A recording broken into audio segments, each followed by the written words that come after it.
like to get off the train now.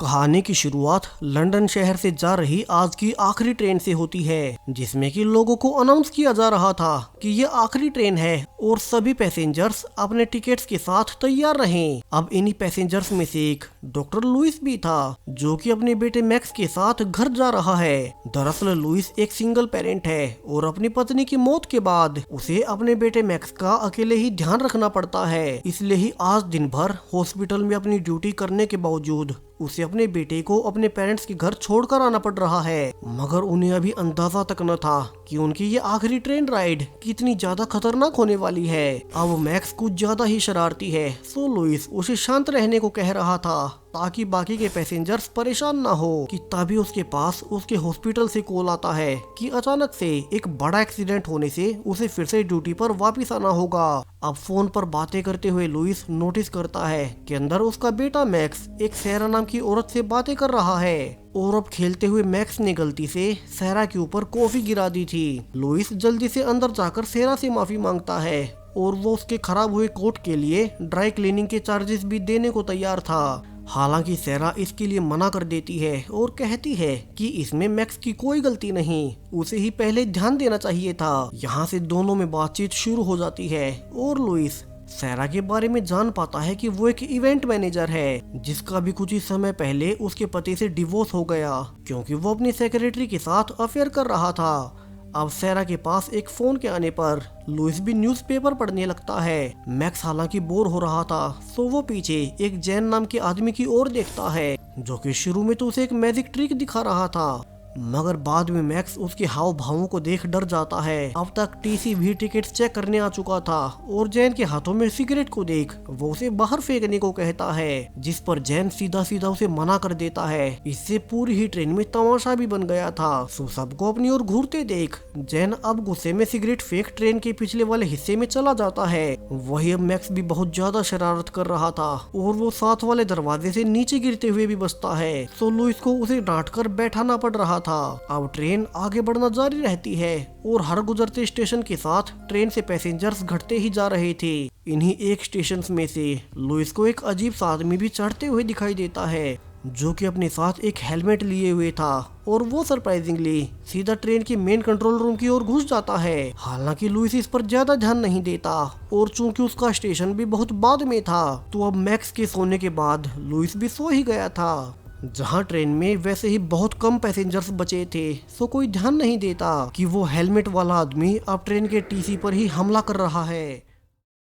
अब कुछ और स्टेशन के गुजरने के बाद लुइस की आंख खुलती है और वो रियलाइज करता है कि वो और सैरा ही अब उनके इस कैरेज में आखिरी पैसेंजर्स बचे थे। सो वे टाइम पास करने के लिए आपस में बातचीत करने लगते हैं और सैरा बताती है कि किस तरह से उसका डिवोर्स होने के बाद वो बहुत अकेली हो गई थी, इसलिए वो कुछ समय के लिए छुट्टियां मनाने अपने पेरेंट्स के घर जा रही है। यहाँ लुइस भी मेंशन करता है कि मैक्स की माँ की मौत के बाद उस पर बहुत प्रेशर पड़ा। उसे ना सिर्फ हॉस्पिटल में ओवरटाइम करना पड़ता है, साथ ही बचे हुए टाइम में उसे मैक्स का भी ध्यान रखना होता है। अब तक दोनों समझ चुके थे कि उनकी आपस में काफी अच्छी ट्यूनिंग बन रही है और दोनों अपने कॉन्टेक्ट नंबर्स एक्सचेंज कर लेते हैं। उनकी जर्नी अभी भी काफी लंबी बची थी, तो लुइस की फिर से आंख लग जाती है कि तभी लुइस देखता है कि उनकी ट्रेन बीच रास्ते में रुकी हुई थी। वो विंडो से बाहर देखने लगता है कि बाहर कोई ऑरेंज जैकेट में आदमी किसी घायल को ट्रेन ट्रैक्स पर फेंक रहा है। अब ट्रेन के दोबारा शुरू होते ही लुइस सब कुछ सैरा को बताता है कि कैसे उसे लगा कि बाहर उस ऑरेंज कपड़े वाले आदमी ने किसी घायल को फेंका था। सैरा भी से डर जाती है और लुइस अब भागकर ट्रेन के टीसी को ढूंढने लगता है ताकि जो कुछ भी उसने देखा वो उसे सब बता सके। मगर अब अगले कोच में सिर्फ जैन ही था। ये वही जैन है जो कि शुरू में सिगरेट के लिए टीसी से लड़ रहा था और लुइस को यहाँ टीसी कहीं नहीं मिलता। उसे पता नहीं था कि वो तो पहले ही मारा जा चुका है। और लुइस को ऐसे घूमते देख अब स्लीपर कोच से एक और पैसेंजर पीटर पूछता है कि लुइस को ऐसे शोर नहीं करना चाहिए। लुइस उसे सब कुछ बताता है, जो कुछ भी उसने पिछले स्टॉप पर देखा था, और अब तो उसे टीसी भी कहीं नहीं मिल रहा। अब पीटर कहता है कि लुइस को कोई भ्रम हुआ होगा, और अगर उसे टीसी नहीं ही मिल रहा है तो फिर उसे पुलिस को फोन कर कंप्लेन करनी चाहिए। लुइस ऐसा ही करता है और पुलिस को कंप्लेन करने के बाद सेरा और मैक्स के पास वापस आ जाता है। अब अगले ही स्टेशन पर लुइस और मैक्स को भी उतरना था। सो नीचे उतरने से पहले लुइस एक और पैसेंजर इलेन से भी पूछता है कि क्या उन्होंने टीसी को देखा है, लेकिन इलेन ने भी काफी समय से टीसी को नहीं देखा था। सो सेरा कहती है कि लुइस को नीचे उतरकर स्टेशन गार्ड्स को कंप्लेन करनी चाहिए। वो जाने से पहले उसे किस भी करती है और कहती है कि ये मुलाकात तो सिर्फ उनके रिश्ते की शुरुआत भर है। लेकिन अब सरप्राइजिंगली लुइस के स्टेशन पर तो ट्रेन रुकी ही नहीं थी, उल्टा ट्रेन की स्पीड और ज्यादा बढ़ गई। सो लुइस अब सेरा और मैक्स को इलेन वाले स्लीपर रूम में छोड़ खुद कंट्रोल रूम में ड्राइवर से बात करने जाता है कि उसने ट्रेन को उनके स्टेशन पर रोका क्यों नहीं। लेकिन अब कंट्रोल रूम में जाने का दरवाजा बंद पड़ा था और वो सिर्फ एक कम्युनिकेशन डिवाइस से ही ड्राइवर से बात कर सकता था। सो लुइस उसी से ड्राइवर से पूछने लगता है कि उसने ट्रेन को पिछले स्टेशन पर क्यों नहीं रोका। अब ड्राइवर बड़ी ही अजीब तरह से पूछता है कि ट्रेन में टोटल कितने पैसेंजर्स बचे हैं, और लुइस बता देता है कि अब तक सिर्फ 6 ही पैसेंजर्स उसने पूरी ट्रेन में देखे हैं। और ये कहते ही अंदर से ड्राइवर ने कॉल को ही काट दिया था। अब लुइस को कुछ भी समझ नहीं आता कि ये हुआ क्या, और इसी रूम में उसे कुछ चाबियां पड़ी हुई मिलती है। तो लुइस इसी से ड्राइवर वाले रूम का दरवाजा खोलने लगता है, लेकिन ये चाबियां इस दरवाजे की नहीं थी। वहीं उसे ऐसा करते देख वहीं पहले वाला पैसेंजर पीटर समझने लगता है कि लुइस यहाँ से कुछ चुराने की कोशिश कर रहा होगा, और वो लुइस को पुलिस की धमकी देता है अगर उसने अभी दरवाजे को खोलना बंद नहीं किया। अब लुइस उसे सब कुछ समझाने लगता है कि ट्रेन में कुछ तो गड़बड़ है। पहले उसने किसी घायल आदमी को ट्रैक्स पर देखा और अब ट्रेन उसके स्टेशन पर नहीं रुकी। यहाँ वे बातें कर ही रहे थे कि उन्हें फिर से तेज हॉर्न की आवाज आती है, जो कि एक सिग्नल था कि ट्रेन की स्पीड अलाउड स्पीड से भी तेज हो चुकी है। सो लुइस आकर चेन खींचने लगता है ताकि ट्रेन यहीं रुक जाए। वही वो दूसरा पैसेंजर पीटर भी देखता है कि अब उसके स्टेशन के आने पर ट्रेन यहाँ भी नहीं रुकी। सो वो भी घबराते हुए चेन खींचता है, मगर यहाँ तो कोई भी ब्रेक काम नहीं कर रहा था। उन्हें तो पहले ही मेन कंट्रोल रूम से डिसेबल किया जा चुका था। बाकी सभी रियलाइज भी करते हैं कि ट्रेन की स्पीड अब कुछ ज्यादा ही बढ़ चुकी थी। सो लुइस और पीटर मिलकर अब ट्रेन के सारे इमरजेंसी ब्रेक्स दबाकर ट्राई करने लगते हैं कि किसी तरह से ये ट्रेन रुक ही जाए, मगर सब कुछ बंद पड़ा था। वहीं अब तक जैन भी उन्हें ये सब करते देख उनके पास आकर पूछता है कि वे इतने परेशान क्यों हैं, और पीटर और लुइस उसे सब कुछ रिवील कर देते हैं। यहाँ लुइस को ये स्ट्राइक भी होता है कि उसने एक ऑरेंज टी शर्ट वाले आदमी को ट्रेन ट्रैक पर देखा था, और ऐसी ही टी शर्ट जैन ने भी पहन रखी थी। तो वो उससे पूछता है कि क्या ये सब वही कर रहा है। यहाँ जैन बताता है कि वो असल में एक कंस्ट्रक्शन साइट पर काम करता है, इसलिए उसे ये टी शर्ट पहननी पड़ती है। वहीं उसका इस ट्रेन और उस घायल आदमी से कोई लेना देना नहीं है, यानी कि जो आदमी उन्होंने ट्रेन ट्रैक पर देखा था उसने उस वक्त ट्रेन के ड्राइवर को फेंका होगा और फिर खुद कंट्रोल रूम में जाकर ट्रेन को भगाने लगा। अब जब पीटर जल्दी से पुलिस को कंप्लेन कर रहा था तो वही लुइस को रियलाइज होता है कि इस ट्रेन को दोनों तरफ से चलाया जा सकता है। सो ट्रेन की दूसरी ओर भी एक और कंट्रोल रूम होगा और वे वहां से ब्रेक लगा सकते हैं। सो वहां पहुंचकर लुइस उस कमरे वाली चाबी से दरवाजा खोलने लगता है, जबकि पीछे से पीटर आते हुए बताता है कि उसने कंप्लेन तो कर दी है, मगर पुलिस बाहर से ज्यादा कुछ नहीं कर पाएगी। अब तक दरवाजा खुल चुका था, सो वे अंदर जाकर देखने लगते हैं कि वे ब्रेक कहां से लगाए, जबकि ट्रेन अब तक आखिरी स्टेशन को पार कर चुकी थी और अब किसी को नहीं पता कि ये जा कहां रही है। अब लुइस अलग अलग कंट्रोल बटन्स को दबाकर ब्रेक लगाने की कोशिश करने लगता है, मगर उसे कुछ भी समझ नहीं आ रहा था, और इसी बीच उससे गलती से हॉर्न बज जाता है, जिससे कि मेन आगे वाले कंट्रोल रूम में उस आदमी को पता लग गया था कि वे पीछे से कंट्रोल रूम में घुस गए हैं। यहाँ बाकी सब नोटिस करते हैं कि ये एक डीजल ट्रेन है, यानी कि पुलिस इसे आसानी से नहीं रोक पाएगी, और तभी उन्हें फाइनली ब्रेक वाला लीवर मिल ही जाता है। वे जल्दी से उसे खींचकर ब्रेक लगाने लगते हैं। शुरू में ये तरीका काम भी कर रहा था, जहां ट्रेन की स्पीड धीरे धीरे कम होने लगती है। पैसेंजर्स इससे काफी खुश थे कि उनका आइडिया काम कर गया, लेकिन तभी मेन कंट्रोल रूम से वो आदमी फिर से स्पीड बढ़ा देता है। अब ट्रेन की स्पीड इतनी ज्यादा थी कि अगर उन्होंने सीधा ब्रेक लगाया तो ट्रेन में आग लग जाएगी। तो पीटर जबरदस्ती से उन्हें ऐसा करने से रोकने लगता है और थोड़ी बहस के बाद खतरे को देखते हुए सभी को ब्रेक लगाने से रुकना ही पड़ता है। अब हर कोई डरा हुआ सिर्फ पुलिस के एक्शंस का ही वेट कर सकता था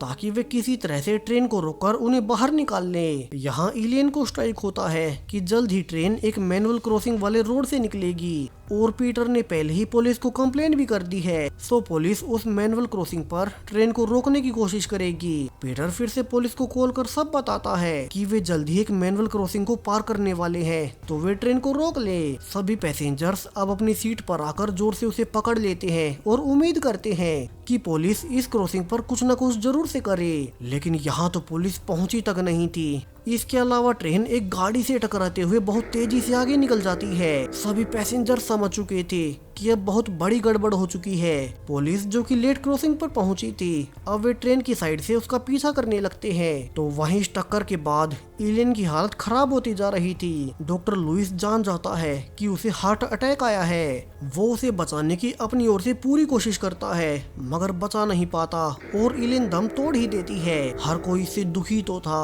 मगर उन्हें अभी खुद के बारे में सोचना था। सो वे फिर से मेन कंट्रोल रूम की ओर जाने लगते हैं ताकि ड्राइवर से बात कर पता कर सके कि वो ऐसा कर क्यों रहा है। अब यहाँ पर 2 दरवाजे थे, सो वे किसी तरह से बार बार वार कर पहले दरवाजे को तो तोड़ देते हैं और अंदर जाकर लुइस देखता है कि यहाँ तो ट्रेन का टीसी मरा पड़ा था जिसे कि पहले उस आदमी ने मार दिया। तो वो यहीं से चिल्लाकर पूछने लगता है कि वो आदमी ऐसा क्यों कर रहा है, वो उन सभी को नीचे उतरने दे और फिर वो ट्रेन को दोबारा चला सकता है। हालांकि वो ड्राइवर अब कोई भी जवाब नहीं देता और लुइस शीशे से अंदर झांकता है। यहाँ वही हेलमेट लगा हुआ था जो कि उसने उस आदमी के पास देखा था, यानी कि सब कुछ वही कर रहा है।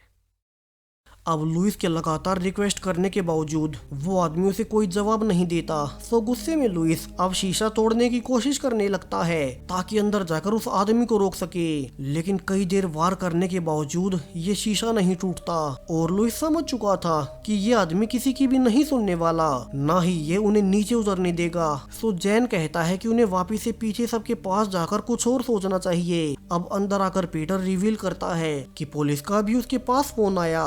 उन्होंने कंफर्म किया है कि वो ट्रेन ट्रैक्स पर पड़ा हुआ आदमी इस ट्रेन का असली ड्राइवर था, लेकिन अब सवाल ये है कि वे खुद को बचाए कैसे।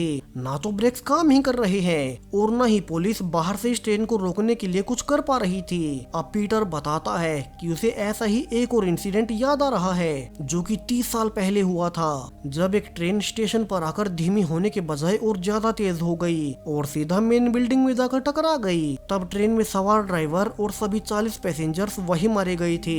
इसलिए पीटर को लगता है कि जो आदमी अभी इस ट्रेन को भगा रहा है वो भी ऐसा ही करना चाह रहा होगा। वो इसे किसी मेन बिल्डिंग में क्रैश करना चाहता है, जबकि अब तक सैरा को ट्रेन का मैनुअल मिल चुका था। तो वो उसे ध्यान से पढ़ने लगती है कि अगर ब्रेक्स काम ना करे तो वे क्या कर सकते हैं। वही जैन रिवील करता है कि उसे इस ट्रैक का पता है।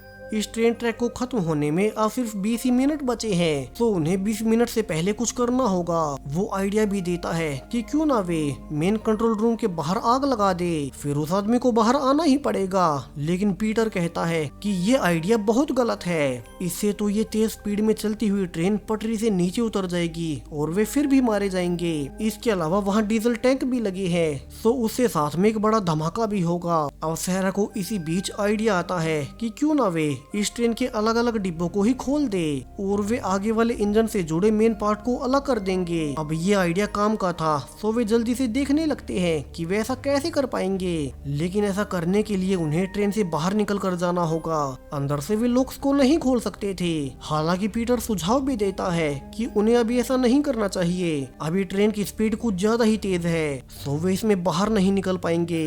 और जल्द ही ट्रैक्स का एक मोड़ आने वाला है जहाँ की ड्राइवर को ना चाहते हुए भी ट्रेन को स्लो करना ही पड़ेगा। वही वो किसी मेन जगह पर इसे क्रैश करना चाहता है, तो वो कभी नहीं चाहेगा कि ये ट्रेन रास्ते में ही पलट जाए। वो आदमी मरना तो चाहता है मगर ऐसे किसी सुनसान जगह पर नहीं। और तब ट्रेन के स्लो होने के बाद जैन बाहर जाकर डिब्बों को अलग कर सकेगा। तो अब सभी ड्रिंक स्पीकर शांति से उस मोड़ का इंतजार करने लगते हैं और जब मोड़ शुरू हुआ ही था तो जैन अब बाहर निकलकर डिब्बों के बीच आ जाता है। यहाँ हालांकि ट्रेन पहले से स्लो थी मगर फिर भी तेज हवा के चलते जैन कुछ भी नहीं कर पा रहा था। लुइस और बाकी सब दूसरी ओर से भी कोशिश करते हैं, लेकिन वे डिब्बों को अलग नहीं कर पाते। और इसी बीच सैरा चिल्लाने लगती है कि आगे टनल आ रही है, जैन को अभी ही अंदर आना होगा। और आखिरी वक्त पर लुइस जैन को अंदर खींचकर उसकी जान बचा लेता है। हालांकि जैन का हाथ डिसलोकेट हो गया था, मगर वैसे वो सुरक्षित था कि तभी उन्हें एहसास होता है कि उनकी ट्रेन अब अचानक से ही टनल्स के बीच रुक चुकी है। दरअसल यहाँ पुलिस ने सैंडबैग्स फेंक दिए थे, जिन्हें कि वो ड्राइवर अभी रास्ते से हटा रहा है। तो सभी को जल्दी से ट्रेन से निकलना होगा। लेकिन अब उनकी बुरी किस्मत कि ट्रेन का दरवाजा ही पूरी तरह से खुल नहीं रहा था। दरअसल ये टनल कुछ ज्यादा ही संकरा है, जिस कारण यहाँ ट्रेन का कोई दरवाजा पूरा नहीं खुल पाता। अब लुइस कहता है कि यहाँ से उसका बेटा मैक्स तो निकल ही सकता है, सो वो उसे जल्दी से बाहर जाने को कहता है ताकि कम से कम उसकी जान तो बच ही जाए। लेकिन मैक्स इस अंधेरे टनल में जाने से डर रहा था और लुइस के जबरदस्ती करने के बावजूद वो बाहर नहीं निकलता। अब तक उस आदमी ने सैंडबैग्स को हटा लिया था और ट्रेन फिर से तेजी से चलने लगती है। वही अब ट्रैक्स के खत्म होने में सिर्फ 10 ही मिनट बचे थे। सो जैन अब आखिरी ऑप्शन देता है कि क्यों ना वे बीच के बॉक्सेस को ही उड़ा दे और वे खुद ट्रेन के लास्ट में चले जाएं। लेकिन वे ब्लास्ट कैसे करेंगे? लुइस के पास इसका भी एक रास्ता था। वो ट्रेन के बीचों बीच काफी सारा सामान रख उसमें आग बुझाने वाली गैस रख देता है और फिर उसमें ब्लास्ट कर देता है। सभी ट्रेन के पीछे जाकर छिप गए थे, इसी उम्मीद में कि बड़ा ब्लास्ट होने से पिछले वाला हिस्सा अगले वाले से अलग हो जाएगा और फिर वे पीछे से ब्रेक लगाकर इसे रोक लेंगे। लेकिन अब ब्लास्ट होने के बावजूद भी ट्रेन अलग नहीं होती। सभी देखने जाते हैं कि ऊपर का हिस्सा जलने के बावजूद इन डिब्बों के लॉक्स ट्रेन को एक साथ रखे हुए थे, मगर अब वे यहीं से उन्हें अलग कर सकेंगे, जैसा कि वे बाहर जाकर करने की कोशिश कर रहे थे।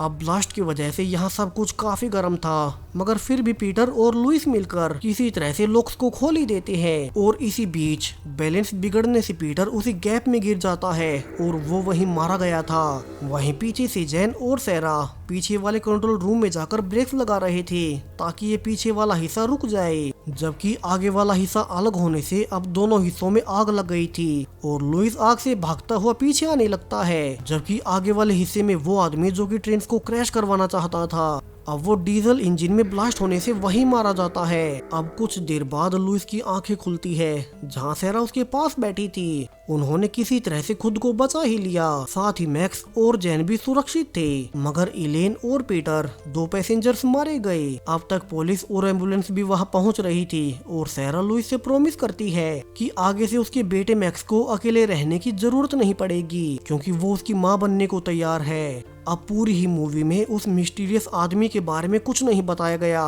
कि वो ऐसा क्यों कर रहा था, उसका असली मोटिव क्या था, मगर शायद से फिल्म उस बारे में कभी थी ही नहीं। इसका मकसद सिर्फ ये दिखाना था कि जब आप खतरे में हो तब हर कोई एक साथ मिलकर हर संभव कोशिश करता है खुद को बचाने की, और सभी बचे हुए पैसेंजर्स ने आखिरकार ऐसा कर ही लिया। सो वीडियो पसंद आया हो तो इसे लाइक करते जाएं, साथ ही चैनल को सब्सक्राइब करें और भी ऐसे ही वीडियोस के लिए।